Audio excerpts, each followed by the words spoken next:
What's up, everybody? This is the Arrowhead Pride live stream for AP Lab episode 46. My name's Craig Stout. We have with me Kent Swanson from the dead. Oh, sorry. Are we live? God. Oh, I'm sorry. Yeah, we are live. I'm playing through it. Clean that hairspray out before we start. This is my flu game. Guys, I just don't feel sorry for me, okay? Let me get rid of that. Let me get rid of Kent, guys. I'll fix this, and it'll be me and Matt Lane. Matt, how are we doing tonight? Oh, I'm doing fantastic. I got you converted over to the Shaker Cup team. Kent's the only one I still got to convert, but you pulled out the Shaker Cup before I even did on this, before we started, so I'm happy. Funny story, my kid was playing with the Shaker Cup top before I came down here. More Shaker Cup usage in that household has had by the kid. Well, anyway, we appreciate everybody joining us. Kent with his Royals Cup. Normal cup. Normal cup. This is a normal cup. It's just a water holder. No protein in here. There's no protein in mine either. There's no protein. It's just water. Come on now. Just water. Okay. Used to be protein in it. Just water now, though. Some of us like to get our protein intake in, Kent. It's true. It's very, very true. I just replaced that. Whatever I'm supposed to eat with protein, I just replaced with bread.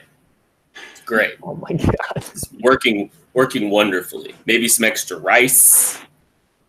It's great. God, just Kent's entire diet is starch. That's it, man. Yeah. He lives off of rice and cream cheese and pepperoni pizza. Pun is coming. It's a starch difference than you two. Am I right? No, that didn't even work. You guys don't miss me. Like, I can just tell. This is my nightmare. Without you, it's clean. We're in and out. Everything flows. Kent comes back, has to hit the hair whip, drinking out of a regular cup. Oh, what's going on? Right. What's up, Chris? Oh, beer in a Shaker Cup? Well, yeah, that's probably going to happen too. Craig only drinks beer, and I cannot be convinced otherwise. Yeah. Yeah. That's who's the new guy? His name is Kent. Hello. Yeah. He's got a beard again. We replaced the child that we had a couple weeks ago. We got Kent back on here. Guys, you should be proud. Look how quick this came back. I'm a little bit proud. A little bit. Comeback's a strong word right now. Right now, your beard's kind of like the Warriors. Like, technically, it's a series again, but are we sure it's a series without Durant? We're going to have a big setback here at some point. Like, my kid's just going to, accidentally, shave half my face or something. Watch. Oh. Yeah. You give your kid razors? That's what I heard there. That's the problem. So one of the jobs I had after college, I worked with a big Broncos fan, and every year we would have a bet on the Chiefs-Broncos games. Every year there for a while I lost. This was like right before Andy Reid started stomping a man. Back to the same year, I had to shave half my beard and go to work with half a beard all day long. The other time I had to paint my nails orange and blue and go to work all day long with painted nails orange and blue. It was a bad time. Is this the Peyton era? Yeah, this is Peyton tormenting poor Marcus Cooper, who was off to such a promising Charvarius Ward start. It ran into the buzzsaw known as Peyton throwing the ball to him 800 times. And he got exposed. That's gross. That's gross. It was rough. I think the nails were better than the beard. The half beard. I'm gonna go grab some water real quick, some more water, because I'm gonna need it, and then we can get going. If you had a bigger vessel to drink it out of, just saying. Good 32 ounces. Yeah, orange and blue nails, man. It was not a good time, Sam. So did you even win one there in that time period? No. It all blends together, man. Yeah, it does. We kind of stopped as it was starting to get closer and closer to correct. Of course. Typical Broncos fan. Even worse. It was the same year the Royals lost the World Series to the Giants. Another good friend there was a Giants fan, so we bet a waxed arm on the World Series. So I also had to wax an arm. Oh, no. I did very poor in bets with those guys.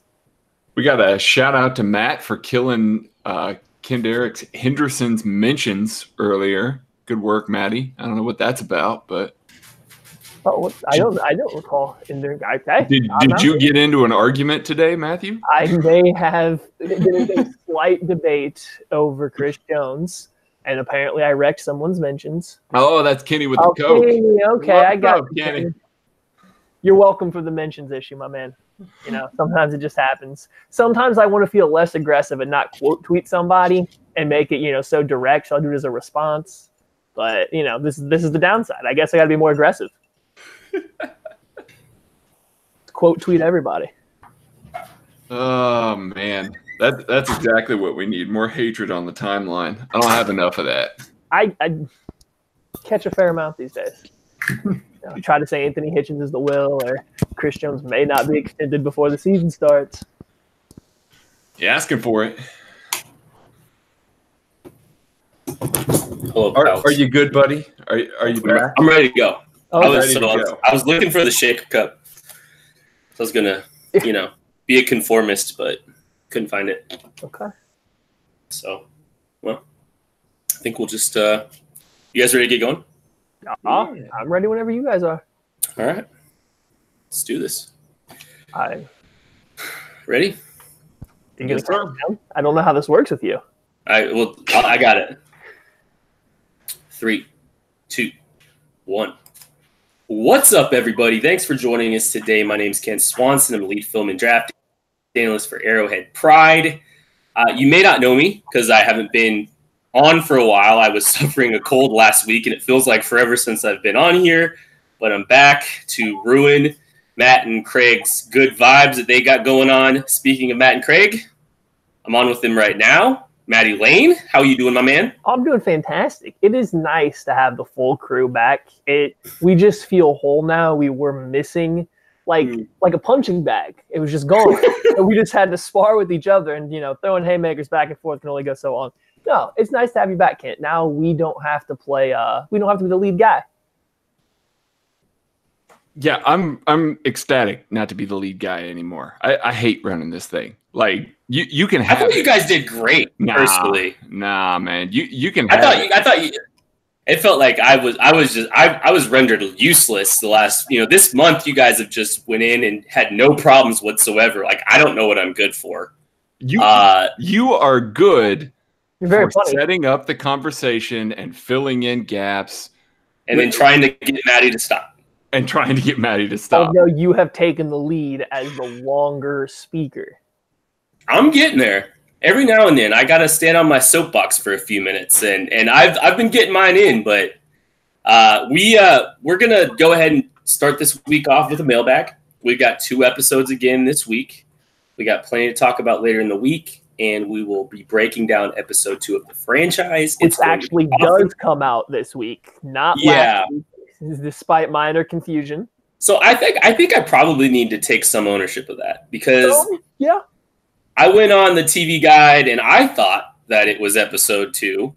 They were just replaying episode 1 because Fox Sports Kansas City's lazy. I don't know. I think it's called the Royals. They might have fallen asleep behind the wheel because the Royals have been so abysmal that they're just like, hey, what does it matter? Fine, whatever. Let's just episode 1 again. Sure, why not? Maybe we just play episode 1.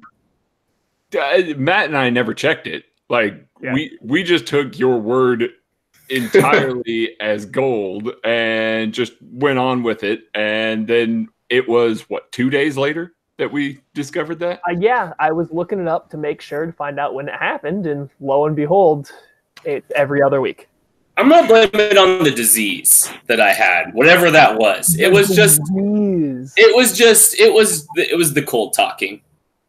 And frankly, I'm going to let you guys do most of the talking today too, because I'm still I've got this hint of a cold back. So I'm going to try not to cough into the mic. But we'll start with this question, and I'll answer this one, and we can move on. All right, I'm going to set my watch for 4 minutes from now. This is a great... See, Matt, he's got the jokes now. Now? He's always had them. It's the length of time jokes. That whole bit has been passed on completely. Yeah, it's working its way around the circle. I can't wait for Craig's turn. Nah. Anyways, Horsefire years left in his life to talk long. Let's be real. Seriously. Or he's just so wise, he'll be able to, talk about the construct of time. Moving on, we've got a question some here. To replace in his car as routine maintenance, so he doesn't have that kind of time. Exactly. Horsespire asks, why does your transition sound effect sound like a toilet flushing? What even is that supposed to be? Sorry about that, guys. I record from a bathroom sometimes, as you loyal listeners may know. The acoustics are phenomenal. It's Bunsen burners in a beaker. It's like bubbling. It's like a bubbling chemistry laboratory. That's what it is. It's not Craig on the toilet, although that would kind of be funny. And watch, Pete's just going to go ahead and put all the transitions as a flushing toilet this week. Speaking of those air horns last week, top notch. Top notch. Good job, Pete. Oh, guys, that was podcast gold. It was what everybody good. missed out on was Craig doing his own air horn sound, which unfortunately is only in the lost files on Craig's computer. We need Craig to send those to us. We need to splice that piece out, and then we have new ringtones, and we have new ringtone notifications. Anytime I ask for an air horn from Pete, I just want Craig's version of it. I don't want a real air horn. I just want Craig's version. Craig, you have the floor. Please reenact said air horns right now. Nope. All right. Moving on. Keith McLean, 78, asks, do you think Thornhill is the Juan to start the first game, or will we be subjected to Dirty Dan? 1,000 points for using a pun. I think Juan Thornhill is your day one starter. It's a little disappointing that he's not playing in this minicamp, though. Yeah, I'm with you. I think everything we've heard from coaches just coming out of the Chiefs camp, and we've talked about it numerous times now, I don't want to go too far into it, but the Louis Riddick hype, just being connected, everything that all the Chiefs coaches have said, Thornhill looks to be the starter once the regular season actually starts, probably even by the time the preseason really gets going, assuming his calf's good to go. He's got that kind of level of play to him. Everybody talks about him as a ball hawk, a guy that's always getting his hands on the ball, even for a young guy. He's just been for lack of better words, impressive every single step of the way. So I'd be shocked if he's not the guy out there starting next to Tyrann Mathieu. I think that they're going to give Dan the shot. Like I think they'll open camp with Dan running with the ones, but I think lame. And that may be the case. They'll give Thornhill as many reps as he wants in preseason game one. I think maybe give him the bulk of the reps as the backup safety there. And then, maybe preseason week 2 or week 3, he claims the starting safety job before the season. I have 2 takes. Mm-hmm. One, Dave Taub is not running the defensive staff. So there's no preconceived notion there or favoritism there. Second off, Steve Spagnolo, he doesn't have any preconceived notion about Dan Sorensen too, so maybe he'll just go play the better player. I don't know. That's just me. Colpy02 asks, Eagles quarterback coach said that the next trend may be 2 guys who can throw on the field at the same time. Which player currently on the 90-man roster would be the best candidate to deliver Patrick Mahomes his first receiving touchdown, Matthew? I mean, I think if you're looking at the Chiefs right now, it's got to be Travis Kelce. It's got to be a player on the team that's going to see the field at the same time as Patrick Mahomes, and the next best thrower, maybe even better than the backup quarterbacks if you go by random preseason videos, is Travis Kelce when he's not, trying to throw in the triple coverage deep downfield. Which was so sad that he threw an interception with his one real pass because the ball looked good. Like everything about the throw looked good. It was. He tried to throw it across the field, the width of the field too. You see how tight that spiral was, though. It was beautiful. The decision to throw the ball was very poor, but he looked good throwing the football. So if there was a chance of someone to throw the ball, it's obviously going to be Travis Kelce or nose tackle. Oh man! Funnily enough, Don Tari's gone. Craig, I'll jump in. I got to jump in real quick. Funnily enough, that was the first ball that was thrown outside the numbers that game against the Giants. So, The Kelce pass? I don't think it actually was thrown across. I don't even think it was actually thrown outside of the numbers. I just had to kind of throw that shade because I did it. I that one game specifically, Alex was very conservative. It might have been the wind, but like everything was inside the numbers. He was not throwing. He was not making field throws at all. Wait, that's rare for Alex Smith. It was like zero, Maddie. It was zero. It was the field was completely shrunk. I'm waiting for the anomaly. Craig, please jump in on that slender. Easy here. It's John Lovett. That's who it is. It's going to be John Lovett on a Philly special type rollout. That's what it's going to be. Patrick is going to catch like a 6-yard touchdown pass. Hard to do that. I love that squad. I'm waiting for John Lovett and Patrick Mahomes to both line up in shotgun with their hands up. Just standing. Do they like scoot to the side? And it's like an angled thing. It's like they're both talking into a microphone. Gotcha. So they're both there, ready to receive the pass. It's going to be wonderful. I can't wait for that. Is it going to be the exact same thing as the Philly special then? No, it's going to be a different play. Okay. They're gonna throw it underneath someone's arms with a little flip, kind of like how Pat, did it in the Chargers game. SoCal 1186 asks, are there too many fiery personalities on defense between coaches and players? How will this affect the unity in the defensive unit? It won't. I'm telling you right now, it's not going to. I understand the point that SoCal 1186 is trying to come up with here. You get a bunch of fiery guys in a room. There's going to be competition. There's going to be potential anger, arguments, things like that. I don't think that this group of guys is wired that same way. I think that there's very clear alpha dogs in there in Frank Clark, Tyrann Mathieu. Those guys are going to lead and break up anything or any sort of beef or anything like that happens in that locker room. I think that the fieriness is going to be kept just below the surface there, and they're going to kind of manage that really well. I don't think it's going to be a problem at all. Yeah, I'm with Craig there. I'm pretty sure I really like the kind of fiery attitude the Chiefs defense is coming out with. We talked about it a little last week. It's a complete change from what the Chiefs had before with their kind of passive play. I don't think you're going to have guys getting away with blowing assignments, guys getting away with kind of doing their own thing, or just being lackadaisical, whether on the coaching staff or the players on the field. You now have guys kind of at every position. They're going to demand players to at least give it their all, demand coaches to give it their all. And I love that on the team. Yeah, you might have some heated arguments on a sideline or in a locker room, but these guys, I think they respect one another. It's hard not to respect what Tyrann Mathieu's done in his career or what Brendan Daly's done in his career. Like when you listen to everyone talk about one another, there is a mutual respect. Even if you guys might get heated, like you want to talk about Tom Brady and Josh McDaniel, those guys argue at least once a year in a complete almost fist fight on the sideline. But when it's over, they still understand what each other are trying to do. You might get something of that level, but the guys still respect one another, and until that respect goes away, there's no reason to be worried. I think Maddie's got the length of time take crown right back. Okay. Well, we're gonna have to go back to the monitor on that. I don't think energy is a problem. I know they're all very fiery, they're very competitive, but I think it's way better than what we have seen in the past, and the accountability is great for this unit. Larry Cleland asked, please explain how and why the tackling and run defense will be significantly improved this year. All right, so the run defense is going to be better simply by the fact that players are going to be asked to do something they understand.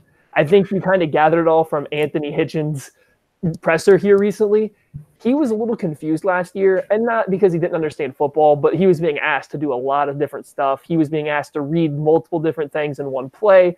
Despite the notion that Bob Sutton's defense was very much an aggressive one-gap defense, parts of it were, but the linebackers last year were asked to do some really advanced stuff mentally.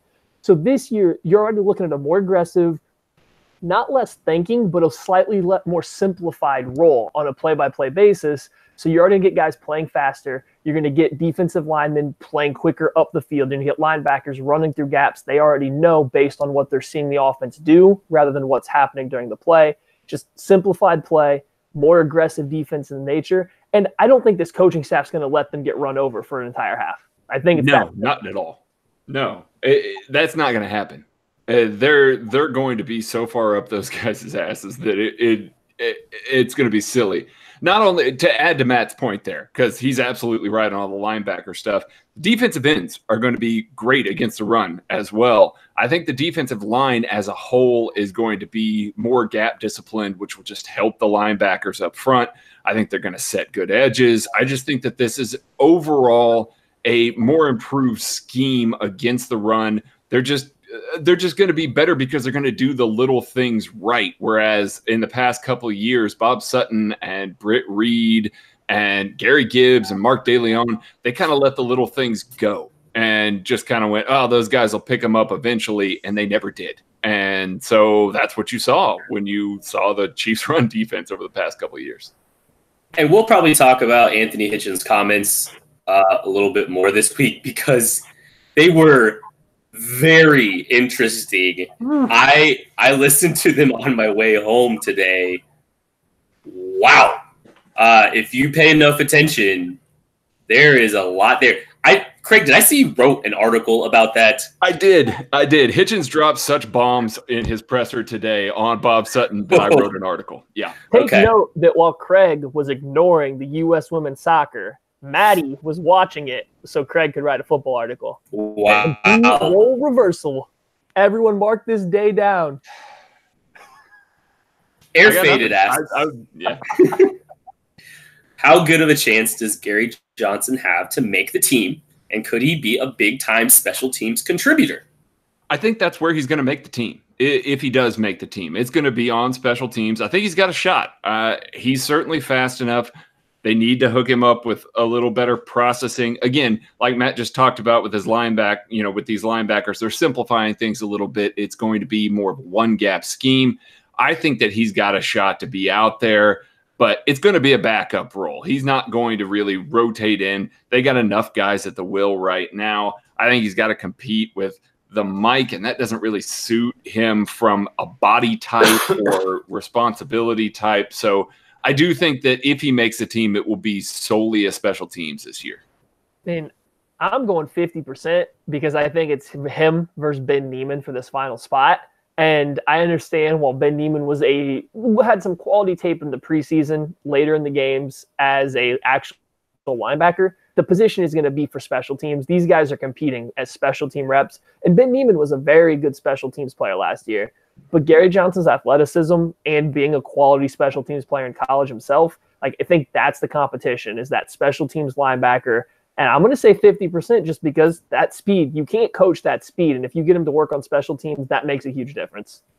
And I'm just going to add just kind of generally about the lottery tickets, guys. I'm the one that's writing about a lot of these guys right now. Just because we're profiling them and we think they have potential, their path to making this roster still starts on special teams. And then maybe towards the end of the season, weeks 12, weeks 13, they start picking some things up and they're interested and the staff is interested in what they can bring to the table defensively. That's really the path to success for most of these kind of guys on both sides of the ball, really. You've got to start with special teams. And then once that happens, then maybe towards the end of the season, like Charvarius Ward did, you earn your opportunities. So you're not guaranteeing Jamal Custis makes this team based on the latest lottery ticket? Correct. Okay. And you shouldn't be basing any of these lottery tickets based on just what they're doing on the offensive defensive side of the football. Special teams is their path to success early, hoping to get on the field later. Unless you're Cody Thompson. Oh, yeah, that's a good point. Unless you're Cody Thompson. But, we haven't written about Cody Thompson yet because he's not a lottery ticket. He's a lock. So, Oh, cool. I get to take that off my docket? Yeah. No, you're good, homie. Oh, cool. You're good. Can I write about Byron Pringle instead? As SS Stebbins asks, are the Raiders going to be a bigger threat this year? Basically, a whole new team over the offseason. They're going to be a bigger threat than they were last year. Does that mean that they're going to be a big threat? No. But they will probably present a little bit more of a challenge. I still think that thing is very volatile and still has plenty of potential for a dumpster fire. But my guess is they are a little bit more competitive this year. But that's not saying much because they're still the Raiders. Let me ask you guys some questions to answer this question. Hey, Craig, who's the starting quarterback for the Oakland Raiders? Derek Carr. Hey, Kent, is Derek Carr a good quarterback? He's cheeks. Okay, then. There's our answer. The Raiders are cheeks. You know what? I appreciate what the Raiders have done from a roster construction standpoint. I think that John Gruden has done a really excellent job of building me the perfect Hard Knocks team for this offseason and literally nothing else. Zach Nizelek, I like this one. If he were still with the team, how would Marcus Peters fit into the Steve Spagnolo defense? All right, I think this is kind of like a two-part question here. You got on the field, like actively between the sidelines, on the field. Marcus Peters is probably about as perfect of a fit as you can make up for a cornerback. He can play up in a wide receiver's face, but he's not actually the best press corner. He's good at bailing off. He's good at reading the receiver, the quarterback together. Pretty much he's playing match zone. He's keeping his eyes on multiple things, reading routes. This is what Marcus Peters did unbelievably well with the Chiefs and with the Rams last year when he got going. The issue is I wonder how it would work with Marcus Peters having a hard-nosed coach right after him. Steve Spagnuolo, Dave Merritt, I don't know if they're going to put up with some maybe questionable off-field stuff as much as even Bob Sutton did. Wade Phillips is a fantastic defensive coordinator, but he's very laid back. He's a guy that kind of lets the players take control. He has a ton of respect, but he doesn't coach by yelling, he's not very fiery most of the time anymore as a defensive coordinator. So Marcus Peters fits in great there. And then finally, third part coming out of the blue, does Marcus Peters want to be in Kansas City at all? That's the real question. Nope. Yeah, I don't think Marcus wants to be in Kansas City anymore, but that's exactly right. Perfect scheme fit. But I'm going to counter that second point. I think that Marcus Peters respects people that hold accountability and, have everybody together trying to play in the same scheme. I think that he'd actually get along with Spagnolo, with Dave Merritt, with those guys. I think that he would have some outbursts for sure because Marcus is that type of player and part of the reason why I like him. But I do think that part of what we saw as far as outbursts and things like that is because he cared and because he wanted that defense to be better than it was. I personally think that he would get along well with Spags, but that's just me. Counterpoint. He might have retired last year because of the defensive situation last year. So we may not have even been able to find out.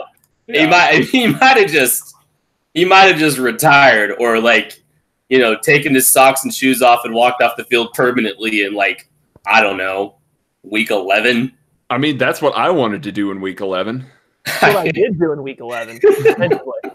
Now, my one counter to the hard-nosed coaching, he was with Chris Peterson at Washington, and that did not end well. Chris Peterson's a pretty hard-nosed, fiery coach himself. They butted heads a lot, but you don't know. I don't know enough about the dynamic between them. Marcus Peters was obviously recruited by the coach before Chris Peterson, so you don't know how that whole thing shook down. That's kind of what I'm thinking of. If they don't get along and then they start butting heads, I mean, it could get pretty bad. Now, maybe he would respect the Sam Madisons, the Dave Merritts, and it would be A-okay, and he would take their coaching. Because if he did, he's going to be back in conversation for the best cornerback in the league in this system. No doubt in my mind. I do remember, I believe someone said, excuse me, that they tried to make an example of Marcus Peters. Chris Peterson did. So, that could have been part of it too. We're going to take a break, and we will be back with more questions after that. Hey guys on the live stream, I'll bounce over here and answer some of the questions that have come through here. Let's see. I remembered a good one. I don't remember who asked it, so you can pipe up if you did, but I remembered the question. Okay. What 4 players do we think we are going to see in the NASCAR package from Steve Spagnuolo on 3rd and longs? Frank Clark, Chris Jones, Alex Okafor, Emmanuel Ogbah. Ooh, okay. I like that. I think that works. I think it's a good one. I would go, and I think you're going to see this some. I think you're going to get Frank Clark playing inside on NASCAR packages, never as an actual interior defensive lineman on a reel down. But in these packages, you'll see him playing next to an Alex Okafor or maybe even a Tano Pasney or just some other defensive end. You'll get him on the inside. I think you've already heard LDT talking about having to block Frank Clark. So at some point in time, he's getting reps against interior guys. I think you'll see him on the inside. I think you'll see a lot of Breland Speaks kind of playing a carry win kind of role where he's going to play pretty much as a rotational interior pass rusher. So he's going to be in the NASCAR package a lot. And then, I would agree. You're going to get Okafor and Agba. A lot of D-tackle play between those two guys. Chris Albright says San Francisco 33 years, and we're best friends now. So that's all. Let's see. Assuming Jones and Mahomes extensions are done by next summer, we'll have 3 players, including Frank Clark, making around $75 million. Also, assuming that we let Tyreek Hill walk, do we re-sign Fuller or keep Watkins in that scenario? That's Red George's.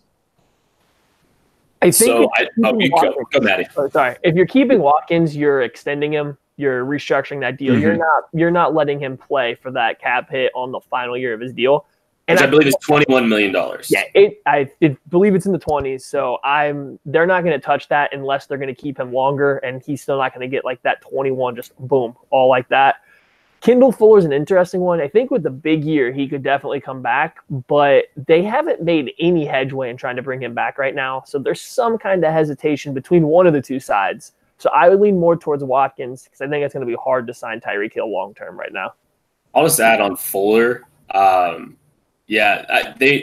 think there's still like he did not respond well to what Bob did last year. Like it was a kind of a disappointing year compared to what we saw out of him at Washington. But you would think they might be trying to buy low because if they really do believe in him and they believe in what they saw out of him again when he was with the Redskins, maybe they would try to buy low and get something done, but they're not. So I mean, to Maddie's point, like okay. And maybe they have. Maybe they've offered him kind of a lowball deal, and Fuller's banking on himself or something. But you would feel like you'd get more if they were really intent on for sure keeping him right now. Right, and I think Fuller's one of those guys that in November could catch a contract. Like if he looks good in this scheme, they might try and lock him up before playoffs come, before they get deep into it, and especially if he's responding well to it. I mean, he was another one of the pressers today. His stuff was not as tantalizing as Anthony Hitchens' stuff was, but he talked a little bit about the variance of coverages and how he's going to do everything and how much he loves playing slot corner and everything like that. So I think that he could respond, and if he does, I could see him being a November signing. Oh, here's a good question from Sam. Is Hamp Cheevers really the best rookie cornerback on this team between signings and tryouts? No. Oh, Sam, I know you love Hamp Cheevers. Hamp Cheevers has some of the best ball skills in this past year's draft class. Hamp Cheevers can't tackle. And if he might be a better tackler than Hamp Cheevers. If he's going to play in the slot, Steve Spagnolo asks a lot of his slot cornerbacks in run defense, and run support out of the nickel. That's a tough ask for a guy like Hamp Cheevers. And since he's strictly a nickel corner, you're not going to play him outside. But yeah, you still got a chance to He's got ball skills. He's got talent. He's got talent for sure. But that part of it's got to click. Also, the Titans released him waived injured, and so he's here on a tryout this week. That's weird to me. I wonder what that injury was. Give me Mark Fields even without including tackling, to be honest. Like I know Hamp Cheevers has some great ball skills, but some of his interceptions are just awful technique, and then just college receivers being college receivers. I like Hamp Cheevers too. Like there's a reason to bring him in and give him a tryout, but Mark Fields' like actual ability and coverage is significantly better to me. Hamp Cheevers is just so small that I can't imagine him even getting by, I don't know, let's say Julian Edelman boxing him out to high point the ball. So you got anything else over here in the live chat? We got Super Bowl or bust. Obviously Super Bowl. Oh, Super Bowl or bust this year. Super Bowl champions, easy, no problem. Winning by 30 plus. Chris Jones' contract higher or lower than Craig's yearly beer budget? Well, I'll let Craig answer that, but I will answer this one for sure. It is definitely lower than Ken's hair product budget on a monthly basis. I mean, I'm not exactly balling on a budget with the hair products. I'm just saying. We'll probably talk, just so you guys know, we're going to probably talk a little bit more about Chris Jones some point this week, I would guess. It's just go to, my Twitter timeline and see me. The funny thing is we've all given takes. We have all given takes, I believe, today on Twitter about like our Chris Jones opinions.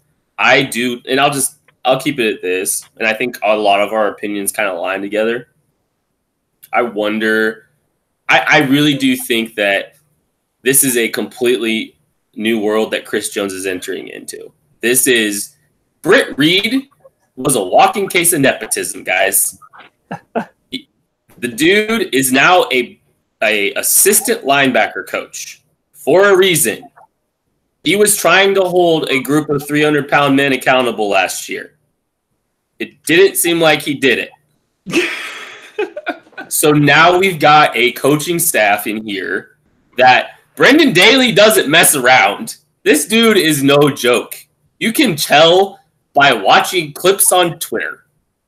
And you can listen, you can hear in the sound of his voice. This is a new level of accountability. This is a new staff. I don't blame them for wanting to see if Chris Jones responds well to this kind of coaching. Let's see how this works. And at the same time, I also understand why Chris Jones doesn't want to be here right now. Like, also, hashtag extend him. I still want him to extend him. Sorry. Right. I still want him to, but there's the questions. It's not cut and dry. Sorry. Go, Craig. Yeah, that's exactly it. I want to extend him too, but I understand them overhauling the coaching staff, overhauling the system, everything like that. I think he'll get there, but I also understand why they're telling him, hey, we're not going to extend you until we see you in practice. So yeah. I get it. My concern isn't with how Chris Jones is going to handle the actual coaching. My concern is that he's still not going to follow assignments as often as this particular coaching staff may want. Because if you follow Chris Jones' career back to Mississippi State, he's kind of a guy that has played to the beat of his own drum. Whether that be some conditioning issues in college, whether that be his explosive ability with the Chiefs last year, just not always doing exactly what it looked like the defense was trying to do from the other 10 players on the field. So it's just, I don't question his ability to get coached. I think he could go to any coaching staff and take coaching. It's just, I'm not sure that they believe that he's going to follow their assignments play after play, and it's an assignment-based defense. But that's not taking the coaching, though, right? I mean, honestly, I don't see it as taking the coaching. What coaching? If they're telling him to do something and he doesn't do it, then that's not taking the coaching. Well, my issue is I don't think he's going to have a problem with being coached hard, by being coached aggressively, by being yelled at to do his right stuff. I don't know if they believe right now that they can tell him what to do on every single play, and he's going to do that. Gotcha. He's going to try to make plays on his own. Okay, that's fair. And he still makes a lot of plays, and I think we all love him, and we all want him. I would want him to be here. Just I can fully understand why the Chiefs coaching staff, if that's their goal, would not want to do that just yet. Absolutely. I 100% agree with you. So. All right. Yeah. Are we good? Hang on. Craig went and got a beer and then forgot to export the MP3. So, yeah. We're working on it. Some of us, Chris, the rookie here that's never done this before tonight, already has his exported. I'm just saying. Chris Jones' contract higher or lower than Craig Stout's beer budget? Yeah. What is the answer, Craig? You never gave us an answer. That I don't like to think about my beer budget. Oh, here's a good one. Do we address the Patrick Lavon Mahomes slander from Cam Jordan, or just assume he was drinking that morning? I haven't heard said slander. What's said slander? So I haven't heard it either, but I know it's out there. Basically, if I understand it correctly, I think he made the comment that this system is just set up for quarterbacks to succeed in, and that Patrick Mahomes is product of the system. Checking down to Alvin Kamara and throwing 3-yard hitch routes to Michael Thomas and no touchdowns for 18 weeks must be hard, Drew Brees. Do I need to go pull out my list of Drew Brees tweets from 2018 when there was some uncertainty about whether or not Patrick Mahomes was going to win his MVP? Like, dude, Drew Brees was like literally, I would say he was touchdown, check down, but it was just check down, check down. There we go. From the chat, Cam basically said Mahomes' stats and impact on winning was overrated, said that they were a playoff team already and that Mahomes didn't do much. I'm sorry, what? Listen here, Cam Jordan. If you hear this, please come on to our podcast. We can talk about how Drew Brees threw the ball 3 yards over and over again, and Patrick Mahomes just throwing no-look 15-yarders left and right. Okay, hold on. Time out. Imagine last year's defense, but with only 25 touchdown passes. They win 4 games. They're picking. Do you know how interesting the KC draft guide would have been this year? Oh, man. Yeah. We had a top 10 pick. Imagine that we would have traded for Frank Clark. Imagine not putting up 50 points against the Rams if you have Michael Thomas, Alvin Kamara, one of the best offensive lines in the league, and an actual defense on the field in the playoffs. Imagine that, Cam Jordan. I'm glad that they didn't call that pass interference now. Cam Jordan's going to come back. I'm glad Cam Jordan is miserable. And honestly, a little bit, I'm kind of glad Drew Brees is miserable for some reason. I have nothing against him. Maybe it's because he tried to sell Advocare for so long. But, like, I don't feel any remorse for Patrick Mahomes just dunking on Drew Brees and his career year. It wasn't quite a career year, but I don't care. I'm kind of happy about it now. I regret 0 tweets about Drew Brees anymore. I might do it again next year. This was an awful, awful take by him. God, this is out here talking some serious shit. Just yeah. Wow. It turned into QB slander part 8. That was a lot. I mean, we got some Drew Brees tweets back there, but I'm more focused on how we can think that Patrick Mahomes wasn't helping the offense, but throwing the ball to Kamara on swing passes was. Me with a franchise quarterback on my team is insufferable. Like I just that you think it requires that franchise quarterback? Me too. I wasn't puffing my chest when Alex Smith was the quarterback. I was not happy, as was most of the city. Oh my goodness. Good dude though. Respect to Alex. Thanks for doing everything you did for Patrick Mahomes. Yeah. You have to choose one. Cody Thompson, Byron Pringle, Garrick Dieter, Ken's hair. Definitely Ken's hair with some Pringles in it. Ken's hair and a runaway. Like, that's not even close. Byron Pringle. All right. We ready? Are we good? We should move on. These are some. Let me get some throat spray. Please don't make fun of me. Oh, man, this is good live content right here. Yeah. Consoles live on the internet. It's sponsored by the wrong people. Is there such a thing as a wrong sponsor? Yeah, throat spray. No, I'm good with it. I love the in-face camera spray, but the side quick cough drop throw. Like, that was the embarrassing part, was the cough drop. Hey, I was playing this to the camera a little bit. I was playing this one to the camera a little bit. Okay. Okay. Go on, though. Here we go. Yeah. 3, 2, 1. Sports Talk Evan asks, and I think this is a very interesting question. Describe the dark, sad scenario where John Dorsey doesn't get a deal to trade up for Patrick Mahomes. Oh, boy. So, well, actually, now that I think about it, 2018 might have looked like what Cam Jordan envisioned. No. It would have been a dumpster fire. The Chiefs would have picked in the top 10 this year. They would have had a miserable butt cheeks defense. Mm-hmm. And actually, the defense would have been worse because Alex Smith would have been under contract taking up $19 million. So it's this defense without Anthony Hitchens. Okay, maybe not. But it's a terrible football team, and I don't know how much Trey Davis-White is helping. Yeah, that's a bad move. That's a really bad move, especially since the Saints were reportedly going to pick him right after the Chiefs did. I wonder how the Saints would they have been a playoff team? I don't know. Maybe we should get Cam Jordan on to ask about. It just would have been a system quarterback. They wouldn't have known it. They wouldn't have noticed anything different. Okay. So Patrick Mahomes would have thrown the ball into the flats to Drew like Drew Brees did, the same exact way that Drew Brees did. So just these little dump passes, like -1 air yards all game to close the season out. That's how it would have ended.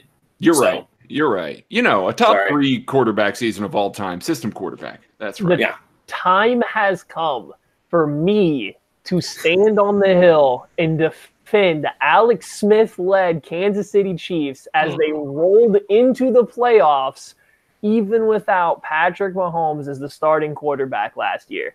Listen, you guys can't slander Tre'Davious White and act like he's not a very, very, very good cornerback, and he did not make the secondary instantly much better than it was with Steve. I'd love him on this team right now. The second cornerback position. There's no Kendall Fuller, though. And there's no Anthony Hitchens. That's fine. Tre'Davious-White is better, and I'm not so sure they would have lost a lot without Anthony Hitchens. But back to the point. There's also no Breland Speaks because they can't trade up for him. Well, that's a win. Things are getting interesting. The last time that Alex Smith missed the playoffs when he played the whole year? 2011. Okay. Why all of a sudden, with essentially the same team, is that going to fall apart? The defense didn't just magically turn to complete crap. The defense – I take that back. They did turn to complete crap. But Alex Smith's not missing the playoffs. I'm not a big Alex Smith fan, but he wins games, and QB wins is the weirdest, goofiest stat on the entire planet.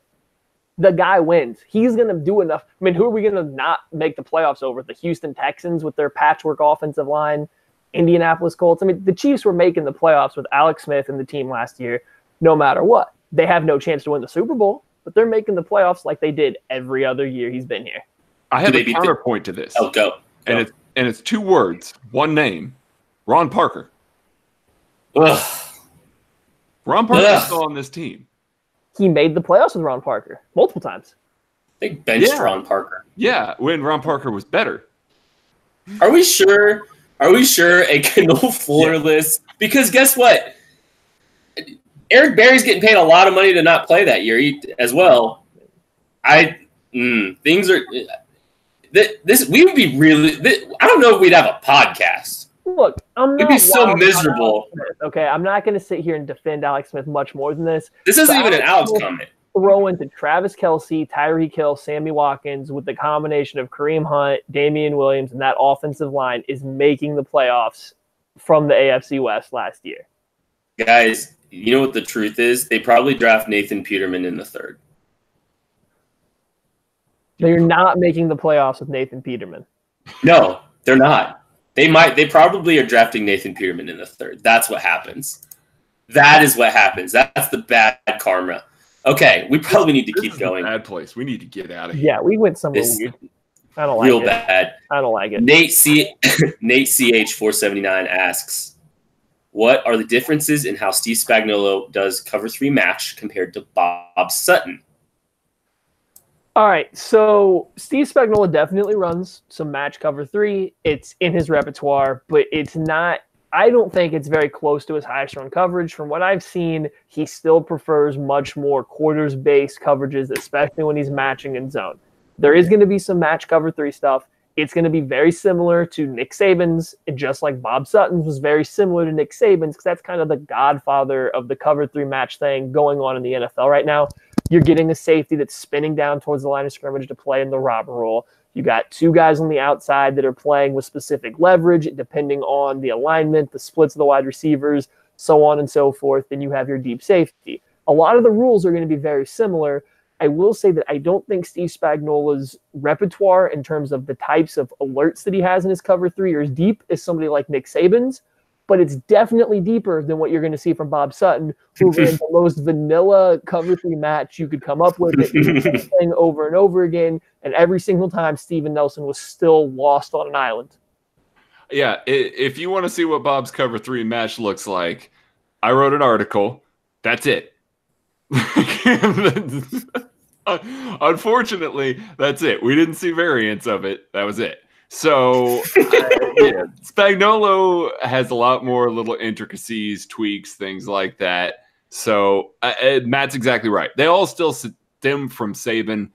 All of that still stems from his time in Cleveland with Belichick and developing that defense or that coverage scheme and everything like that. So that's where that all comes from. Everything just propagates out from that. So it's still the same tree, just a slightly different branch.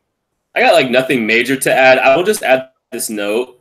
If you're a little bit interested in a very, very, very basic conversation about cop coverages led by Steve Spagnolo, go to NFL Game Pass. There's a 25-minute conversation with him and Ron Jaworski. It is, if you have studied coverages at all, you might get a little bored. However, it's a very, very basal introduction to zone coverage. So you might want to, and hearing Spagnolo talk about it and how it might be worth your time if you're really wanting to learn about coverages and start kind of somewhere. It's a good jumping off point, if you will. Plus, you get Spagnolo's best quote in there, which is, "If you're static, you're dead," which makes sense. So yes. There's a couple comments he makes, like maybe not necessarily about too deep coverage, but just in general that are very fascinating, and you will get some things will get you excited. But yeah, it's very broad, but it's still interesting. Kay Gumminger asks, what are you looking forward to during off time between OTAs and training camp? All right, Craig, how do you guys plan to spend time? You can't spend 15 minutes telling us your entire laundry list of things that you are capable of doing. Okay, starting at 3:00 on Saturday, I'm going through. No, my wife and I are going up to Minnesota, visit some family. I'm going to drink some Surly Brewing Company up there. Totally. Yeah, it's going to be great. Probably get some spotted cow. Maybe bring some back to Kent. He just got really excited about that. Don't all cows have spots? Okay, not all. Most. Let's go with most. It's a beer. And then a little bit later, actually right after training camp starts, going out camping in Colorado and putting my phone somewhere where nobody can talk to me, and I'm just going to go enjoy the mountains. You'll miss us. With a little bit less football to watch, I will hopefully get to spend even more time in the gym. I'm a born person. I got some time in the gym. We got to take care of 2 kids. Got lots of kids activities coming up this summer. Maybe I'll dust off my Xbox and turn on like a Fortnite or something for a little while. Maybe I'll try to play a game with Pat. But that's about all I got, guys. I have a boring life. I'm not cool like Craig. I don't get to go camping. I don't get to hang out with spotted cows or unspotted cows. Just staying at home, doing the family thing, trying to make use of my shaker cup so my kid doesn't use it more than I do going forward. Guys, I'm going to sunny Orlando here in a couple of weeks for a big family trip. And then honestly, I'm kind of like Maddie. I'm pretty lame. I've been watching. I think I'm in this mode where like I just have to be doing something football related at night. So like I've been watching anything and everything on YouTube, and like this is a good time to learn. Like I was watching a guy some teach tapes on receivers a couple nights ago. Maddie put us onto those. Very handsome man, Maddie Lane. Really sharing the wealth. The late podcast, handsome shout out. Yeah, no, I gotta compliment you every now and then. But I mean, yeah, it's good downtime to refresh, think about what we've done the last year, and to try to come like I'm kind of starting to churn and burn on like what I want to do for the regular season too. Like I don't know if I can shut it off completely. It's not healthy. I don't know if it's completely healthy, but I don't know. Simu7 asks, how do you guys keep sane in this crazy Twitter environment, asking for a friend. It's been rough this last couple weeks, guys. Chiefs Twitter has not slept. There's a lot going on here, and it's extremely nuanced and difficult to sort through. Mostly, I've been trying to stay away. I know a lot of you guys are in there, and there's just a lot going on. I understand why you would be asking this question. It is a bizarre environment to be in. I can't wait for news. These next 3 days are going to be helpful with all the press conferences and stuff for sure. Much needed. Yeah, you just ignore it. Honestly, there's a lot of negativity out there. I subscribe to the theory, don't be a dick. And when I see it, I just move on, mute and move on. There's just no time for that. So I try and keep my timeline as clean as possible and try and not have serious negativity all over it. Man, I feel personally attacked my podcast cohorts here. I feel like they're talking directly to me now. So yeah, Matt. Yeah, don't be a dick. This is my strategy for winning at Twitter. Don't ever go to your timeline. Just pop in, tweet off your own stuff, immediately mute the thread. As soon as you send it out, just mute it. Fire off a hot take, mute it, never come back. Done. You win. We all know that's not the case. We got people that joined the live chat that are complaining about you blowing up their Twitter account with an argument discussion. I have no qualms with Twitter at the current state. I try to avoid NBA Twitter because that is a crazy place. And outside of NBA Twitter, you're fine. There's some weird Twitter worlds out there. They're a lot of fun. I have no qualms with Twitter currently. Except for the Tyreek Hill stuff. I'm very close to muting the words Tyreek Hill on Twitter. I'm not going to lie. I think that's probably the majority of the crazy environment. I think that's probably what he's alluding to because it has been, I think that's been a big driving force behind Tyreek Hill until something real happens. Yeah. Okay. Are the Browns, this is Jesse Berkey asked, are the Browns a legit threat to KC or are they way overhyped, Matthew?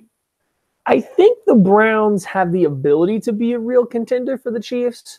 The issue is you got to see it all come together. I think Odell Beckham is an absolute star. He's one of the best wide receivers in the league. Add to that the combination of Nick Chubb, Kareem Hunt later in the year. And I do think Baker Mayfield is a very high-quality quarterback. I think they are a team set up well for the long run. The problem is with John Dorsey, you have like a 3-year window before he puts you into a cap tornado. Are they going to be able to capitalize that quickly? There's a lot of pieces that got to come together with a very new head coach that I know had some success last year. But some of the stuff he did seems like it's going to need major adaptations to be successful in the long run. So we'll see where they go from here.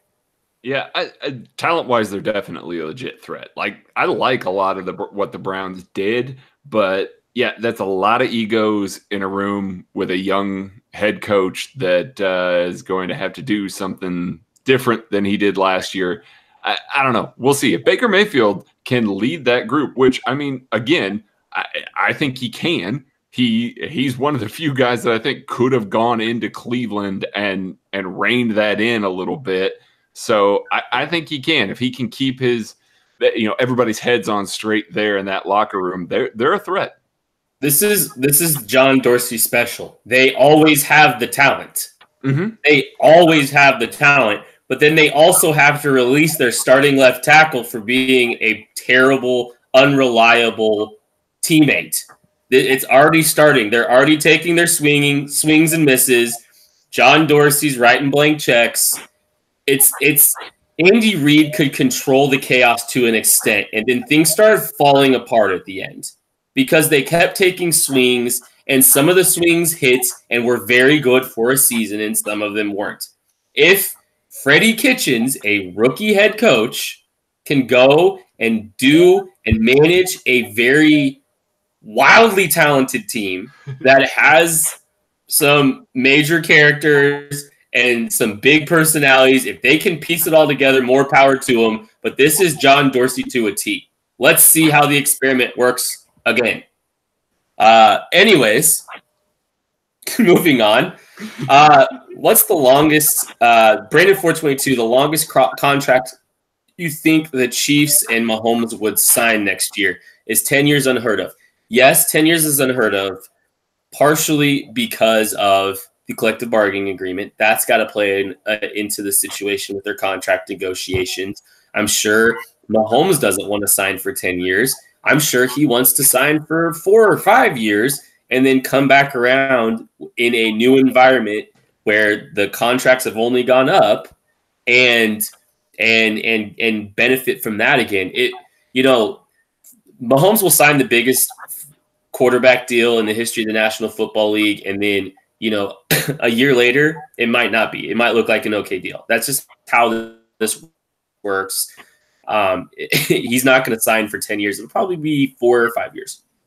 I sign him to a career-long contract at a set percentage of the cap that would make him the highest paid right now, that would obviously increase as the cap increased. I mean, realistically, he's not going to sign even a career-long contract then, but I think you could get a longer deal contract if you were willing to go with a percentage of the cap.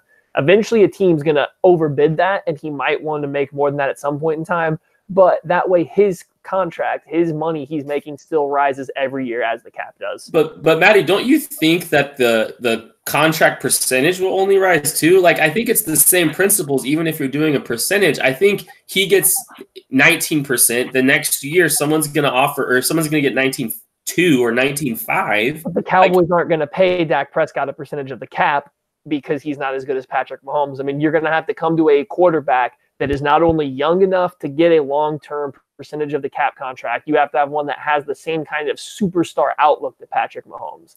Like, I think if you go percentage of the cap, that sets such a standard of a contract, it's going to be hard for enough people to hit that mark.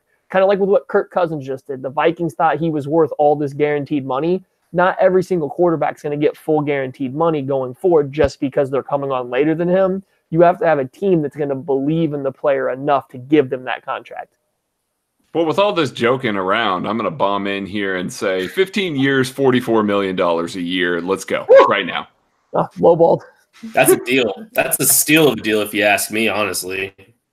Let's see here. Steve Gray Jr., why is the Andy Reid offense so hard for receivers to pick up? Well, first off, one of the things Andy Reid always does is he mandates that his receivers know more than one spot. So they are lining up all over the field. He mandates that they line up more than just knowing the X position or the Z position. He wants them to move around and understand every single role.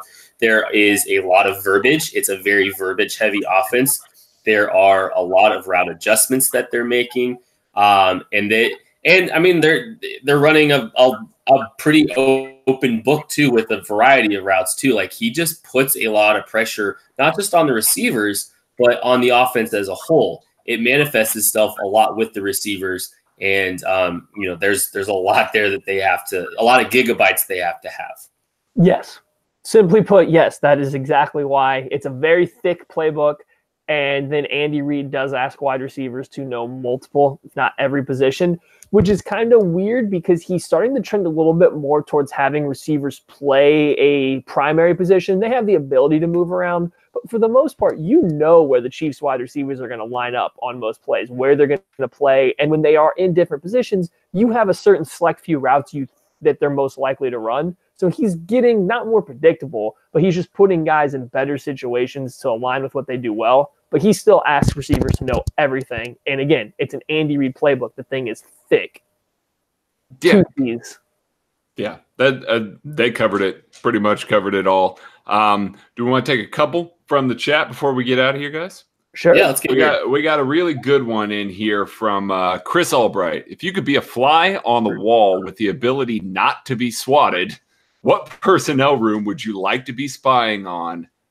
And also, you can't speak about what you hear afterwards. This is for your own personal knowledge. Any personnel room, and which one? So, like, position?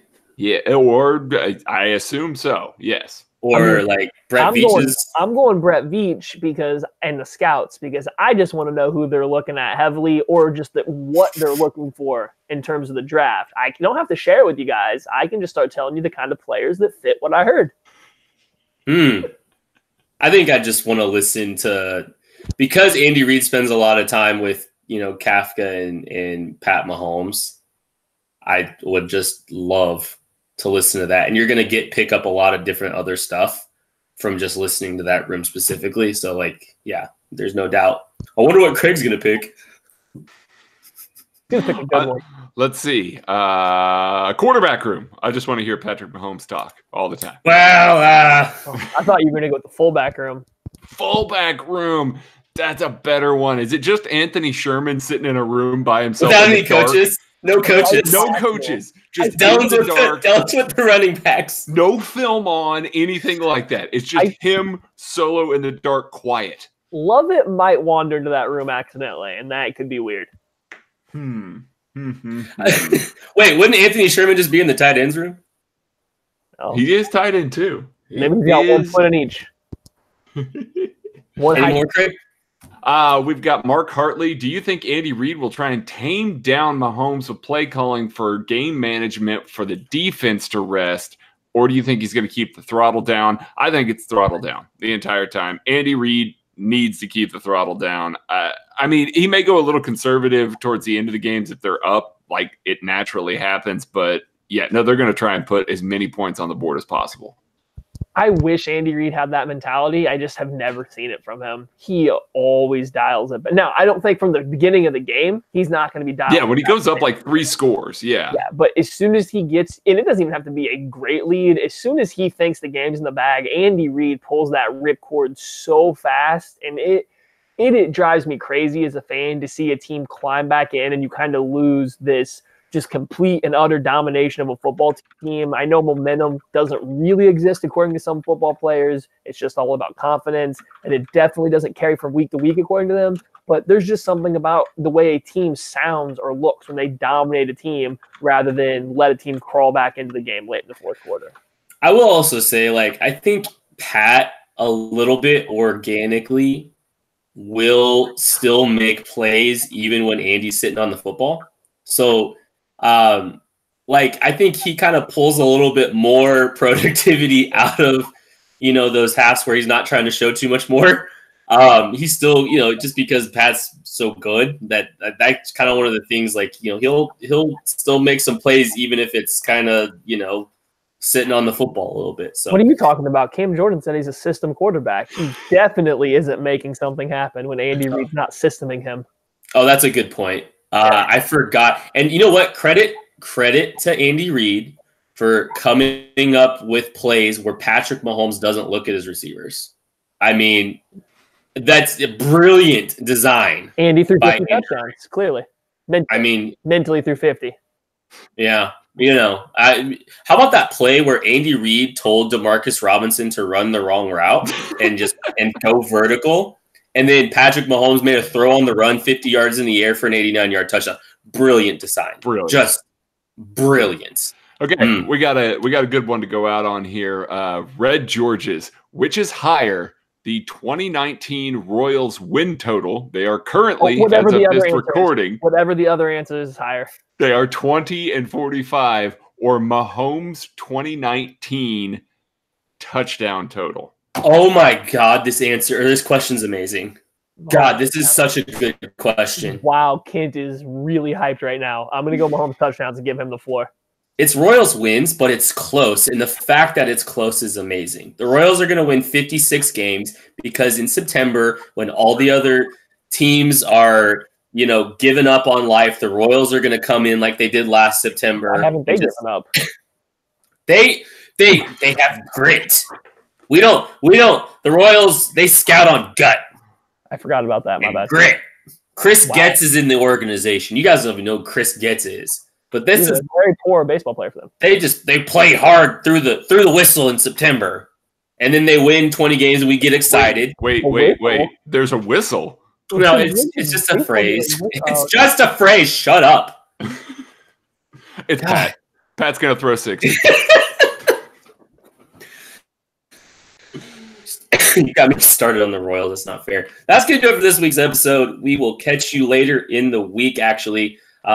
Later, I think we'll be on Friday. So we'll talk to you then. Make sure you guys keep hitting Kent up for more Royals versus play predictions. Because did you guys see his face? Did you Dude, see that? He got so I high. got a lot of pent-up angst about the Royals, man. I love them, and I watch a terrible baseball team play on the West Coast till 12:30 at night. But sometimes, man, they infuriate me. Here's a question from the live stream from Nate. Here we got, does Damian Wilson have the edge experience? Is it a concern? So if we're talking like playing as a pass rusher on the edge, like as a defensive end, no, I have not seen him particularly do that. I have seen him line up over tight ends and even kind of overhanging an offensive tackle and engage them, shed blocks, take on blocks, absolutely no problem. So I have no concerns of him playing the traditional 4-3 under-over kind of strong side linebacker role. I would be a little weirded out if he got a significant amount of snaps, though, as an actual pass rusher, just because I haven't seen a real array of pass rush moves from him. But I think the Chiefs have a deep enough pass rush rotation; they won't need him to. Yeah, I was going to say that's exactly it. Yeah, if he needs to run the pass, if he needs to run as a passer, they have a problem.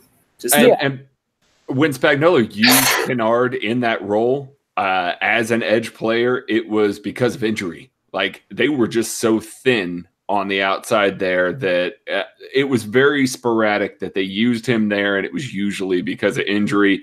Yeah, Ogba speaks. I mean, they got several guys that can help shoulder that load a little bit. And people forget, Kennard was a 3-4 outside linebacker. Actually, he was a defensive end that went to be a 3-4 outside linebacker in college at USC, so he has an actual pass rush plan and arsenal. He's not just a blitzer.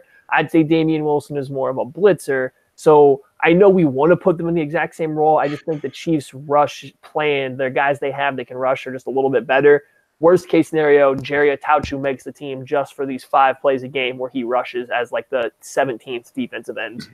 Guys, yes, the Royals are losing, by the way, just so you know. Woo. Oh, good. That holds up my prediction then. Nathan asked if he could set an edge in the run game. He absolutely can. Like that's one of the things that he does really, really well. So that's why he makes a lot of sense as a Sam. Yeah, he's got a lot of power at the point of attack. He does a pretty good job of shedding too. Like he holds it pretty well, but he does a good job of shedding. So you can't put tight ends on him and then run at him. Like that 100% will not work. He can take on tackles just fine. So taking on tight ends, I'm not concerned. Like you won't see Gronk completely throw him around like Justin Houston and D Ford last year. Yeah. Swole Tone, cheers, buddy. William Amos asks, who are some of the wide receiver prospects you're excited for other than CeeDee Lamb in the next draft? I know we've talked a little bit about Jerry Jeudy. Jerry Jeudy will not be available to the Chiefs, though. He is going to go in the top 5. Yeah. Laviska Shenault as well. Who else we got? Maddie's cracking his knuckles. He's T. Higgins, Colin Johnson, Devontae Smith. There's your big guys. You got Henry Ruggs. Henry Ruggs and Jalen Reagor are 2 fast, very, very fast wide receivers, so you might as well lock them up for trade-ups from Brett Veach because we don't care about skill. We just want speed. I really like Tyler Johnson, wide receiver out of Minnesota. Kid is raw. He is the better version of Mecole Hardman, and this isn't going on a podcast, unfortunately, but he is a athlete recruit. He played cornerback and quarterback when he got to Minnesota. He now plays receiver. He actually looks natural. He knows how to run routes. He attacks the ball in the air. He is what people want Mecole Hardman to be, even if he's still raw. He is a very exciting player. Is Tyler Johnson? I thought he was like 6'1". He might be. I don't know how big he is. I'm just telling you, he's a cornerback. Just a bigger guy. Quarterback guy. He's got a crazy vertical. Runs really good routes. I didn't mean in terms of just being a deep threat and just a speed-only guy. I just meant people use the cornerback excuse for why Mecole Hardman can't play wide receiver skillfully. And I'm just saying this is a guy that can from the same situation at a much worse school. Nathan Christensen, weekly Mecole slander from Matthew. It's coming out every week. Of course. He's just going to sit here and slander him until Mecole makes him eat his own words. That's fine. Please do. Bryn speaks, make me my words too. Come out. Make me do it. You're Chiefs. I want you to. I don't want to be right about some of these guys. I hope I'm wrong. Just Country boy, we have discussed Ham Cheevers. Yeah. Uh-oh, Country, you're late for the Ham Cheevers action. It wasn't very eventful. Like, he's got a chance to make the 90-man, and then there's questions about his tackling. There's some traits in there that are interesting. ball production being one of them. But he's a smaller guy. He's got a chance. But, like, I like Mark Fields better. I think we all like Mark Fields better. I think I like Hamp Cheevers more than I like Rashad Fenton. So. Ooh, we did. I did. I liked him better. I put him higher in the draft guide. I think I was probably the lowest on Hamp Cheevers because I think he just simply may not fit a threshold that can work in the NFL. Mm. He just is too light, too small, and not athletic enough that, like, I don't see how that combination is ever going to prove useful at the NFL level. Like, you just throw if I see him on anybody, I just throw a jump ball and dare him to go. I mean, he's got great ball skills. I just have zero faith that he can out jump anybody in the NFL. Craig, what was Hamp Cheevers a tier 4 athlete? Tier 5, probably. Quattro. When you account for weight and height. I account for weight and height. I know, Craig. I just slander the man. Maybe he's the next Mighty Mouse. We can call him like Mighty Rat or something along those lines. Oh, we gotta come up with something. If he makes the 53, then he's Champ Heavers. Champ Heavers. Did you say Champ Heavers? No, I just said camp, as in he's going to camp. Oh, Camp Cheevers. If he makes the 90 man, he's Camp Cheevers. If he makes the 53, he's Champ Heavers. And when he's cut, he's Hamp Cleavered. All right, shut it down. That's how we close this thing. Yeah, that's pretty good. That's how we close this thing. Thank you guys so much for joining us for this one. This is fantastic. We love interacting with you guys, and we love, answering all these questions and everything like that. We love Royals you guys took the lead. participating. Thanks, Sam. Yes. Go Royals. Yeah. 21 wins. 21 wins. Oh boy. Patrick Mahomes now has to throw 57 touchdowns, you guys. 57. Thanks for joining us. Come back next week. We'll be doing it at the same time, same channel, and we love interaction with you guys. So thanks for joining us. Cheers.